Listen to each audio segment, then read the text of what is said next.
So Pokemon's been in my life for about as long as I can remember, ever since I was 7 and playing Pokemon Diamond, all the way till I was a bit older and now playing Pokemon Sword and Shield. But it's always seemed a bit simple to me, a bit too easy. And with a lot of Nuzlocks going around right now, and because I've never tried one, I thought why not try one right now? And I wanted to share with you guys my first Nuzlocke experience. I also decided to ramp up the difficulty in this run by doing a hardcore Nuzlocke with electric types only. Why electric types? Because I like them.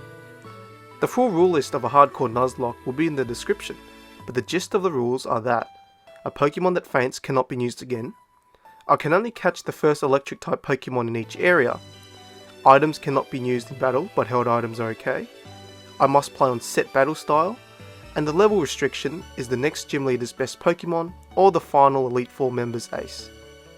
With that being said, many electric types tend to be glass cannons, Pokemon that are fast and hit really hard, but are also really frail in terms of physical defense.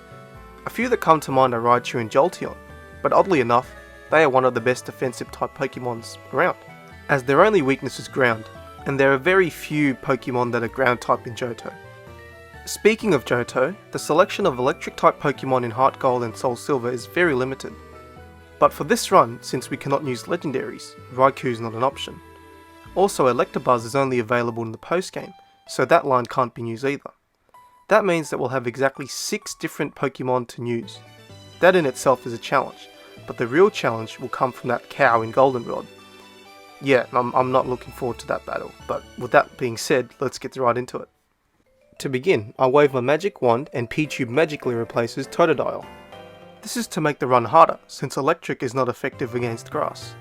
I then named Pichu Patty, and went on an errand for Professor Elm. And on the way back, we meet Joe. Yes, Joe. And he challenged us, but it was the early game, and early game rivals aren't really programmed to beat you, so it was an easy win. We then headed to Violet City, where we took on the Sprout Tower, but there wasn't too much to recap here, because we just grinded through about 30 odd Bellsprouts. Next is the first gym, and looking at Falkner's team, the obvious threat here is Pidgeotto. We definitely won't be able to one-shot with Thundershock, and worst case scenario, it'll take more than 2 hits to beat it, so it may be very troublesome. Charm should be able to limit the damage done to Patty, then hopefully a couple of Thundershocks can finish the job. So to start, Falkner sends out his Pidgey, who surprisingly survives a Thundershock and uses Sand Attack. Not ideal, but another Thundershock finishes off Pidgey. Out next is Pidgeotto. He uses Tackle, which does massive damage, and unused Charm to limit that. Another Tackle brought Patty down to yellow health, as Thundershock does just under half. But that was the end of the attempt, as we...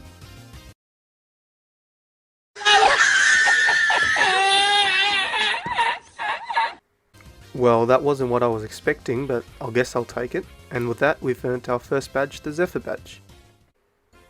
We then picked up an egg from the Pokemart, and I really do wonder what could be inside this egg. Guess we'll find out later. Next, it was time to catch our next team member, Mareep, on Route 32. I then named him the Perm. Why? Well, just look at him. Now we're on the way to Azalea Town to take on Bugsy. We were dodging hikers for dear life along the caves, and after entering Slowpoke Well to take care of Team Rocket, Perm evolves into, well, a bigger Perm. Not much to recap from the Proton battle, as we disposed of him pretty easily. Now it's time to take on Bugsy. So, unlike most traditional gyms, Bugsy sends out his ace Pokemon first, his Scyther, predominantly to use U-turn. Scyther is also scary with his base stat total of 500 in the early game, and even with electric type moves being super effective, the 80 base special defense will probably mean Thundershock will take more than 2 hits to take Scyther down. The plan I think for this gym would be to use Thunder Wave and slow down Scyther, and see if we can stall him and take him down from there. The battle starts off with Scyther surprisingly going for Focus Energy and not a U-turn, meaning that we get off a Thunder Wave unscathed. We then use a Thundershock, which only does about a third damage, which isn't all that surprising given Scyther's special defense as he's paralysed. Then on the next turn we hit a ridiculous critical Thundershock to finish off Scyther.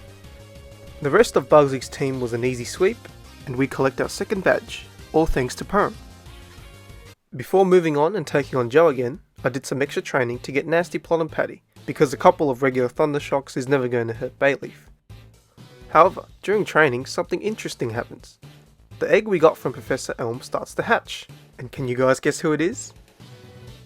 It's Bidoof. Yeah, I don't know what else you guys expected.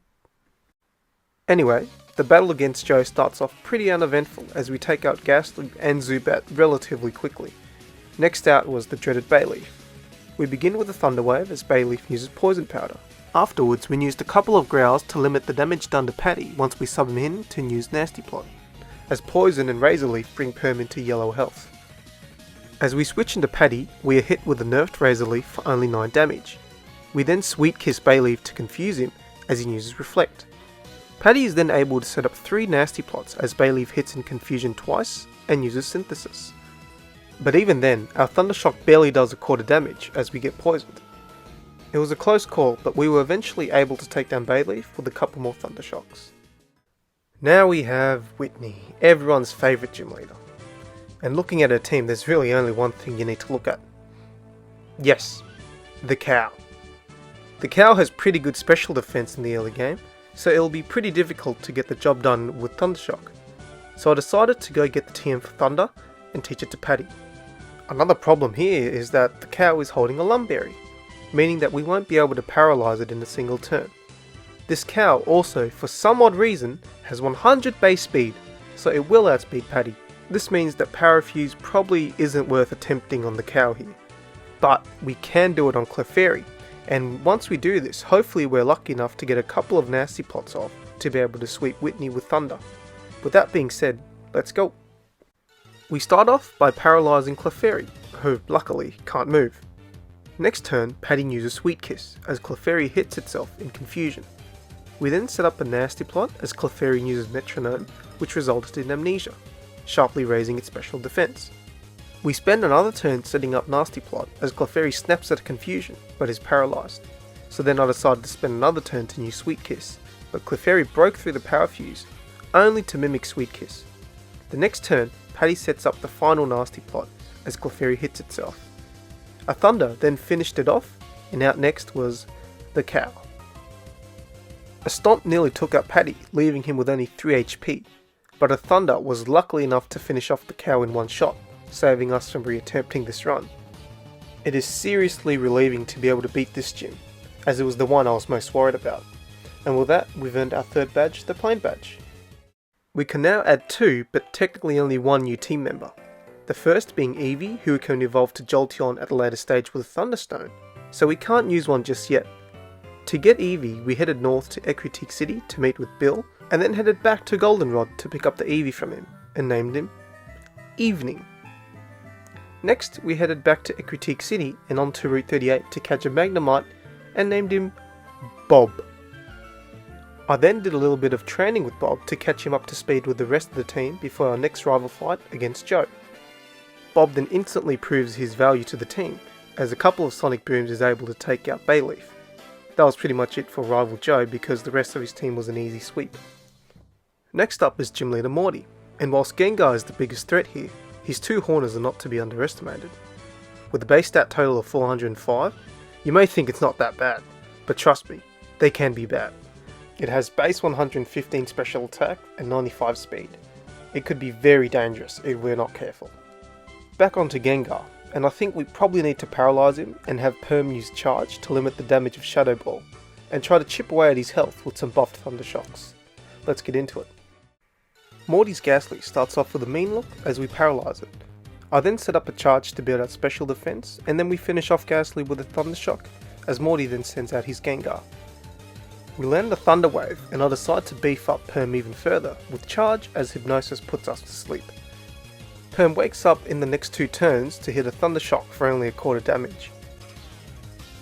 I beef up Perm again with Charge, and we use Thunder Shock again whilst Gengar is paralysed. To avoid having Morty heal, I decide to use Charge to power up the next Thunder Shock, but we are put to sleep for 3 turns, and during those 3 turns we get hit by 3 Shadow Balls, bringing us to 20 HP. Gengar is then paralysed as Thunder Shock barely keeps him out of potion range. I charge up again as Hypnosis misses, and then we were finally able to finish off Gengar with another Thunder Shock. Haunter gives me a little fright as Nightshade nearly takes out the perm, but we were able to land a Thunder Wave and get a free switch into Paddy. We then set up some nasty plots and miss our first Thunder, but our second one connects and it takes out Horner in one hit. Last is his second Horner, but it was also taken out with one Thunder, earning us the Fog Badge. We then headed over to Olivine City to pick up a good rod and went to Route 41 to catch Chinchou and named her Sleep. Don't ask me why. Before hitting the Signwood Gym, I decided to do a little bit of training, and 3 of our party members evolved in the process. Sleep evolved into... yeah, whatever that is. No, I'm just joking, it's not a bad design. But Bob then also hits level 30 and I decide to replace Tackle with Magnet Bob, a super useful steel type move that doesn't miss. It's only a shame that it's a physical and not special move. Afterwards, Bob evolved into... Triple Bob. Yeah, I couldn't come up with anything else. And last but not least, the perm evolved into... something's missing. Alright. Much better. Now we have Mega Perm. Next up was Chuck, but his gimmick of Focus Punch was pretty easily dealt with by Magnet Bomb. Aside from that, there wasn't really much else to talk about this fight, and we were able to earn our 5th gym badge relatively easily. We're now headed back to Olivine City to take on Jasmine, and along the way, Paddy finally evolves into Pikachu, meaning we'll get access to Thunderbolt once we get to the move tutor in Blackthorn City. We're now up against Jasmine, but this was also a pretty easy and quick battle, as we basically surf spammed her team into submission. Before continuing, I went back to Goldenrod to buy a TM for Blizzard and taught it to Sleep for all the pesky dragon and grass types that we'll encounter later on. Next we had a confrontation with the Red Gyarados that was shortly lived, then headed for Team Rocket HQ, where we can now catch another member for our team, Voltorb, who I named Duck. And with an illegal Dragonite on our team, the double battle against Ariana was no problems at all. Next is Gym Leader Price, and early on he switched out his Seal for Piloswine. We hit Piloswine with the Surf, as Mud Bomb does a decent chunk of our health. But on the next turn we were able to take out Piloswine with another Surf, and out next was his Dugong. I then decided to switch into Perm, and he was able to finish off the job pretty comfortably despite Dugong using the Rest and Sleep Talk gimmick. Seal was then finished off with a Thunder Punch, and we have the Glacier Badge. We then headed over to the radio tower in Goldenrod, and Perm learned the super useful move Discharge, catering to his special attacking capabilities. We were also able to evolve Duck into an... upside down duck? Next up is Joe again, and we took out Golbat relatively easily with 2 Thunder Shocks, but not without being hit by 2 Bites and Confuse Ray first.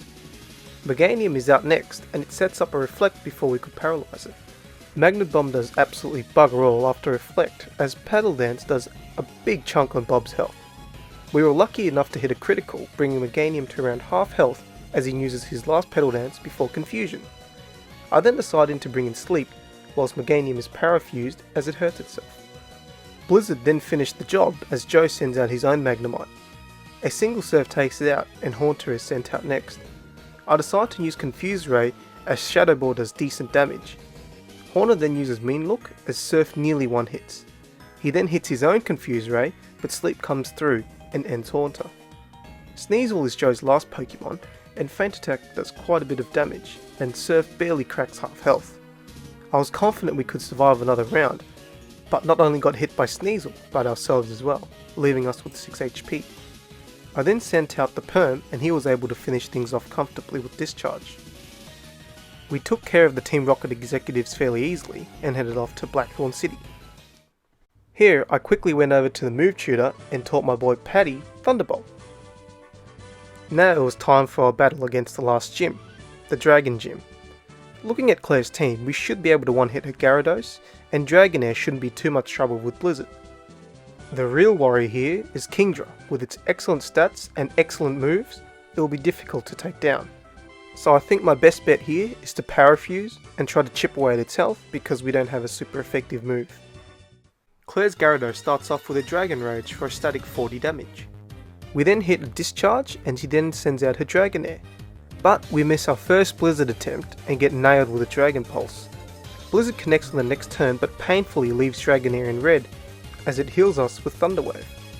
Claire then heals Dragonair herself with a potion as we hit a critical discharge, which paralyzes Dragonair, but Shed Skin undid that. A Blizzard on the next turn finished off Claire's first Dragonair, then she sent in Kingdra. But this battle took so long that I won't cover it fully, but in short, I parafused it and slowly chipped away at its health like I said before. But luckily, when Kingdra was in yellow health, Sleep landed a clutch critical hit to prevent Claire from healing and repeating the process. Last up was Claire's last Dragonair, and we began with a Confuse Ray, which ended with it hitting itself. I then used Discharge to prevent healing once I used Blizzard, as Dragonair hits itself again. Sleep then landed a Blizzard on the next turn, and with that, we've beaten Claire and all the gym leaders in Johto. Continuing on our journey, we headed over to Ecruteak and handled the Kimono girls pretty handily. And next we're off to... Yep, you guessed it, the Pokeathlon. Why, you might ask? Well, to grind for BP of course, so we can get those Thunderstones to finally evolve Evening into Jolteon, and Patty into Raichu. It was an incredibly tedious and monotonous grind, but it had to be done. We then beat up on Lugia real quick at Whirl Islands, and I also taught Evening Thunder before beginning the trek to Indigo Plateau. Additionally, I picked up the Magnet, an item which boosts electric type moves by 1.2 times, and the holder will really depend on the trainer we're up against. Before the Pokemon League, we have one last battle against Joe, who starts off with a Sneasel. We begin with Nasty Plot as Feint Attack hits quite hard, but a Thunderbolt next turn disposes of Sneasel. Golbat was out next, but it was also one-shotted by Thunderbolt. Joe then sent out Meganium, who tanked a Nasty Plot Thunder and used Reflect. I then opted for a Thunderbolt again as Meganium is paralysed, and Patty finishes the job with another Thunderbolt. Joe then sent out Haunter, but it's fairly frail, so a single Thunderbolt was also enough. The same could be said for Kadabra. Magneton was his last Pokemon, and Patty missed the Thunder, so I decided not to risk it and bring in Sleep, which turned out to be a free switch with Magneton using Spark. We then take turns confusing each other, however, Sleep lands a Surf next turn for massive damage, while Magnet Bomb barely tickles us. Sleep then snaps out of confusion and ends the battle with another Surf. Before tackling the Pokemon League, I did a little bit of extra training to get everyone up to the level cap. We learnt some useful moves during the grind, with Perm learning Signal Beam and Bob learning Mirror Shot. Having a quick look over our team, I think it's pretty solid, with Perm and Bob probably being the standouts in terms of stats. Duck and Sleep probably won't have a massive influence due to their low stat totals, but Sleep does have some pretty good flexibility with her moveset. Let's see how we go, and hopefully we won't have any deaths. The first Elite Four is Will, and there really shouldn't be any problems here. With Perm learning Signal Beam, this battle should be a clean sweep as we have super effective moves for all of his Pokemon, and they are all predominantly special attackers, and Perm has very solid special defense. So Will starts out the battle by U-turning with Xatu and sends out Jinx, who cops a critical discharge to the face which one-shots her. He then sends out Xatu again and hits a Psychic, which doesn't do much at all, as we one-shot it with discharge again. Next out was his Executor, but a quad effective Signal Beam absolutely obliterates it. Out next is poor old Slowbro, and it only took one discharge to beat it as well. The same fate also awaited his last Pokemon Xatu, as Perm tanks a Psychic and ends the battle with another discharge. Not much to talk here about Koga, because none of his Pokemon provide any danger to Bob at all, so Bob, similarly to Perm, should be able to sweep the whole team by himself. And that's exactly what happened. Bob was able to sweep through the whole of Koga's team and still have more than half health by the end of it. This battle was so easy in fact that I don't think it's worth recapping. So let's move on to a much more interesting battle against Bruno. Bruno's team has a really nice move spread, and this tends to make him a difficult opponent to battle. In this case, Hitmontop knows Dig, and although I don't think it can one-shot our party member, it is still very much a nuisance. Hitmonlee and Hitmonchan are also dangerous, but they also both have high special defense at base 110, meaning that it'll probably take 2 or more hits to down them. But the most dangerous Pokemon here is Machamp. With its base 130 attack combined with Stab Revenge or Cross Chop, this could make it a really difficult and dangerous battle. But with base 85 special defense, I think maybe 2 hits of maybe discharge may be able to take it out. Bruno sends out Hitmontop first, but 2 discharges are enough to take it out without dealing damage to us. Next was Onyx, but Sleep took care of it easily with a Surf. Machamp is next, and we confuse it to hopefully use that massive attack stat against it, which it does. But on the next turn, I decide to switch back to Perm as Machamp hits itself again. I then went for Discharge, but in good old Pokemon fashion, it lives with literally 1 HP. We then get hit with a massive Cross Chop, nearly taking out Perm. But we were able to finish off the job on the next turn with another Discharge. Out next is Hitmonlee, so I decide to bring up Paddy. But that was a terrible idea, as Paddy nearly faints from a high jump kick. I then switched into Evening, as Hitmonlee luckily misses a Blaze Kick. Thunder does over half damage as we are hit with Swagger.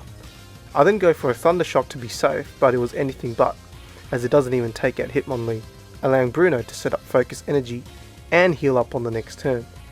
Evening hits another Thunder, but alas, he hits himself on Confusion on the next turn, and a high jump kick handed us our first death of the run. I sent Sleep out next, and we get hit by Swagger, but Sleep is able to land a Discharge and finish off that murderer. Lastly is Hitmonchan, and Discharge barely tickles it as we get hit with an Ice Punch. We then get Bullet Punched and hit ourselves, so on the next turn I go for Confuse Ray, and we receive some health back, courtesy of Bruno using Thunder Punch. Sleep then snaps out of confusion and lands a critical Surf to end the battle. We may have won, but it came at a cost. We could have avoided it though, but we must move on. Next up is the last Elite Four member, Karen, and her team is quite strong, especially her Umbreon and Gengar, with Umbreon having a monster base 130 special defense whilst also possessing Double Team and Confuse Ray. It also has Synchronize, meaning that Paralysis isn't really an option either. So I think the go here will have to be Bob using Metal Sound to lower its special defense, and spam Discharge and Mirror Shot. Gengar also poses a threat with its monstrous 130 base special attack. This also means that Bob can't handle it as it knows Focus Blast, meaning Perm will probably have to take over as it is the only remaining member of our team with any shred of special defense. Karen's Houndoom and Vileplume may also cause problems, but the former should be taken care of by Sleep, and the latter cannot harm Bob. Karen starts off the battle with Umbreon, and as planned, we use Metal Sound to lower its special defense as it uses Double Team. Next turn I use Discharge, and it only does about 3/4 damage, but also paralysed Umbreon, leaving us paralysed as well. Karen goes for a Double Team again, but Bob was able to finish off Umbreon on the next turn. Next up is Houndoom, so I switched out Bob for Sleep as we get hit by Flamethrower. I then decide to go for a Confuse Ray as Karen sets up Nasty Plot. Houndoom then hits itself for Confusion, and Sleep lands a Surf for big damage, nearly enough for a KO. Houndoom then breaks through Confusion and hits a Dark Pulse, leaving Sleep with only 20 HP, but she is able to get the knockout blow with Surf. Karen then sends in Vileplume, so I counter with Bob, who takes no damage from Acid. We get hit by Petal Dance, but it doesn't do much as we use Thunder Wave to make things easier. I then go for a Metal Sound next turn, as Petal Dance brings us to nearly half health. Mirror Shot then leaves Vileplume in red health as another Petal Dance connects. A Discharge on the next turn KOs Vileplume and forces Karen to send out her Gengar. I decided to bring out Perm to replace Bob, but he cops a massive Focus Blast, which didn't do a whole lot if I'm to be honest. Focus Blast hits again, and it lowers our special defense this time as Discharge hits for 3/4. I then cross my fingers and hope Gengar misses the next Focus Blast. But spoiler alert, it didn't, and thus spelt the end for another one of our party members, one that's been there since the start, but he went out with his Perm still looking as clean as ever. Next out is Paddy, who finishes Gengar with a Thunderbolt, and Murkrow is taken out in a similar fashion. So now we've beaten Karen and the Elite Four, but at a great cost. However, we still have one more person to beat. And last, but not least, it's Lance and his 3 illegal Dragonites. This battle seems almost impossible with our full team, let alone our current team. But I did a lot of brainstorming, and the best plan I could come up was to sweep with Paddy. How? Well, first we probably have to paralyze Gyarados and hope we get some good old RNG to build up Nasty Plot. 2 should be enough to one-shot his Dragonites with Thunder. It's a magnificent plan, right? But this Nuzlocke could be all over if Thunder misses on his level 50 Dragonite, whose outrage will definitely one-shot most of our remaining team members. Charizard and Aerodactyl shouldn't be too much of a hassle due to their weaknesses to lightning, but their speed and move pool does worry me. With that being said, let's move on to the final battle against Champion Lance and his 3 illegal Dragonites. So we start off the battle with a Thunder Wave, and Gyarados is paralysed right off the bat. We were then able to set up a nasty plot with Gyarados still unable to move, but on the 3rd turn, Waterfall hits for 2/3 of our health as we get off one last nasty plot. Next turn we finish off Gyarados, and it was time for the illegal Dragonites. Thunder connects on the first one and one-shots him. Lance then sends out his 2nd Dragonite, but he also goes down to a single Thunder. Out next is his 3rd Dragonite, but it was never going to be this easy, was it? Paddy misses the Thunder and pays the ultimate price. I then sent out Bob, and Dragonite misses a Dragon Rush, allowing us to get off a Thunder Wave. I then decide to use Metal Sound as Dragonite is paralysed. This charge does huge damage as Dragonite is paralysed again. We then go back and forth with Discharge and Full Restores, but he was only delaying the inevitable, as we take out his final Dragonite with Discharge, but we also get hit by Dragon Rush in the process. Lance then sends out Charizard, but I couldn't risk glitching out, so I went for a Thunder Wave, but Bob clutches it and survives a 5-Fang to land that Thunder Wave. Discharge on the next turn doesn't do enough to one-shot Charizard, and the next to fall is Bob. We're now down to 2, and next out is Sleep. We are able to take out Charizard with Surf, and last is Lance's Aerodactyl. Rock Slide does just under half as Discharge goes for 2/3. But with the next Rock Slide, Aerodactyl flinches Sleep and sealed her fate, as a Crunch on the next turn added another death to the count. Then it was time for Duck to clutch it. But Charge Beam painstakingly doesn't KO, though we were able to avoid Rock Slide. Lance then uses a Full Restore as we connect with another Charge Beam. Duck then takes Aerodactyl down to KO range, but Rock Slide does massive damage. But Duck is able to land another Charge Beam and win us the Nuzlocke. Yes, I was just as shocked as you are. Who would have thought that the team member who barely battled would be the key to winning, and the last remaining member of our party? But before I continue and wrap this thing up, let's take a moment to remember the fallen.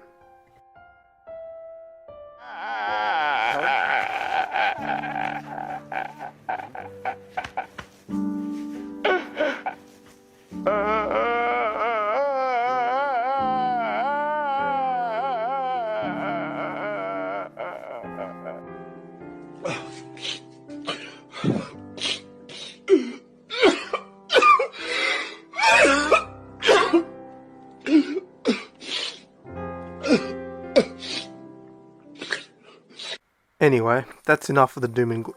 We should be celebrating the success. And you know what? For my first Nuzlocke, I think I went alright, and it was really enjoyable, a lot of fun. But it was frustrating at times, especially towards the end. I was glad I was able to share this experience with you guys, and I had a lot of fun making this video, and hopefully you guys enjoyed it too, and I look forward to making more in the future. And you know what? If you guys have any feedback, leave them in the comments and I'll check them out. Make sure to subscribe if you enjoyed for more future content. But aside from that, thanks for watching. Hope you guys have a good one.